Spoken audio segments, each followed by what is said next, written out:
and welcome to the National Museum of Singapore's latest exhibition, Dislocations, Memory and Meaning of the Fall of Singapore, 1942. Join me as we take a look at some of the artifacts in the exhibition. This year, 2022, marks 80 years since Singapore surrendered to the Japanese in 1942. Since then, governments, communities and institutions, including the National Museum, have commemorated the date of 15 February. But how do we remember the fall of Singapore? And whose stories are we remembering? This exhibition is an attempt to listen to and put together the different voices that have come out of the conflict, both past and present. Some of these voices belong to the people who had to leave their homes as the war came closer. Thousands of people sought refuge overseas, while many others had to move from place to place within the country. As they did, they had to decide what to bring with them and what to leave behind.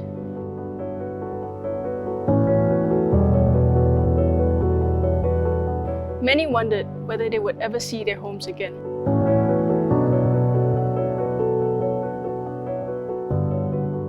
We flash back to just before the war, when people were still preparing for its possibility. Everyone was encouraged to pitch in. Civilians could help by purchasing identity discs such as these, which bore their names, addresses, and religions. These would help civil defense officials identify them should a need arise. Despite these preparations, the majority of people still believed that the war would not come to Singapore.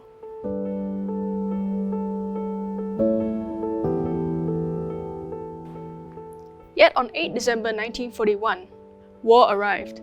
Japanese troops landed on the Malay Peninsula, and within 2 months they had reached the borders of Singapore.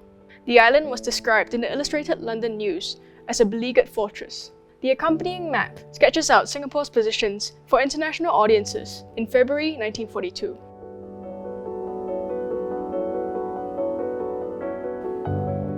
The date 15 February is now well known as the date that the Allied forces surrendered Singapore to the Japanese. But how was it observed at the time? These booklets contained commemorative stamps that depicted the military invasion of Singapore. They were produced by Japanese post offices for the general public to collect. In this way, the fall of Singapore was already entering public consciousness. The war did not end after the fighting stopped. Days after surrender, the Japanese army ordered Chinese men to report to screening centers across the country. Many were executed and buried in mass graves. One site, Jalan Puipun, was excavated in 1966.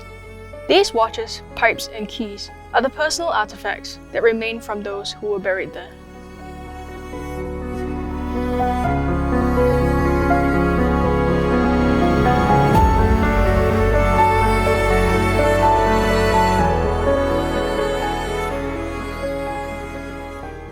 What happened 80 years ago continues to reverberate today. Different kinds of war memory, from popular culture to personal stories, form the basis of how we look at and think about the fall. This typewriter belonged to Jeffrey Tan, who wrote a book about his war experiences. It was both a way to record what he went through, as well as share it with his family. In 20 years' time, we will mark the 100th anniversary of the fall of Singapore. How will we remember it? And what about it will be important to remember? We close the exhibition by asking visitors to choose artifacts that resonate with them, or share their thoughts on how the war has affected them. The collective memory of this event includes all of our stories. Thank you for joining me today.